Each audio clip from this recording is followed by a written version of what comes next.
Did you ever wonder why it was that Yitzchak, favored Esav?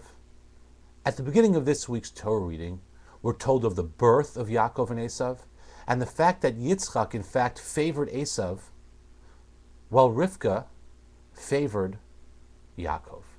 How is it that a great forefather, Yitzchak, was not able to see the truth of who Esav was? There's a fascinating midrash that offers us an important insight that helps us answer this question. The midrash teaches that when Yaakov used to ask Esav how he spent his day, when Yitzchak used to ask Esav how he spent his day, Esav would say, I spent the day at the Beit Midrash learning this halacha, learning this Jewish law. And Isaac would exclaim, what a wonderful son I have. Look what a wonderful boy I have.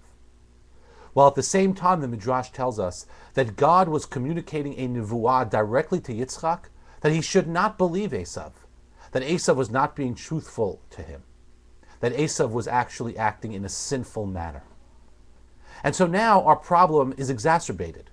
Not only was Isaac not able to see the truth of who Esav was, but the Midrash also tells us that God himself told Yitzchak not to believe Esav, but nonetheless the Torah records that Isaac favored Esav. I think that what the Midrash is trying to teach us here is that sometimes we are too personally involved in a situation to see the truth. When it comes to ourselves, we are very slow to see our own shortcomings, to admit them to ourselves or when other people may point them out. And similarly, when it comes to our children, our spouse, family members, our good friends, we are very hesitant to see shortcoming. We are very hesitant to recognize that there is room for improvement. We love our children.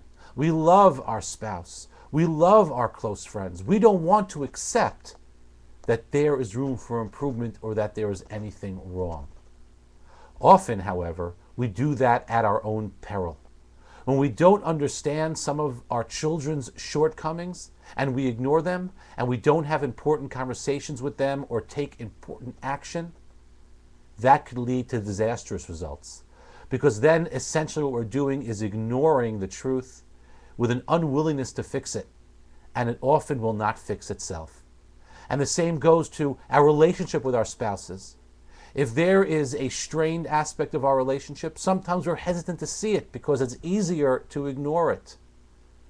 It may be easier to ignore it now, but at the end it will often spiral and snowball into something far worse. And so here the rabbis of the Midrash are willing to portray Isaac as a father, as a parent who was unable or unwilling to see the shortcomings of his child.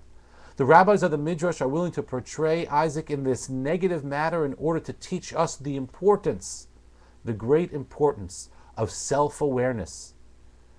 Self-awareness vis-a-vis our relationships with others, and awareness of how those we love are acting and behaving, and the importance of listening to others when they may point out to us that things need to be fixed.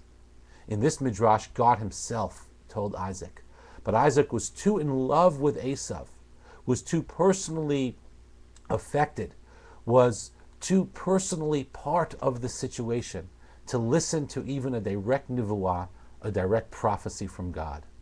The end, usually when we do this, it's at our own peril with disastrous results. This Midrash teaches us not to make the mistake that Yitzchak made, and to be open and willing to see shortcomings in others, not because we revel in pointing out people's shortcomings, or not because we revel in recognizing our own shortcomings, but because we desire to be continuously on a path to improving our own behavior and to improving our relationships with others, and to helping those who rely on us, like our children, to improve their behavior. Shabbat Shalom.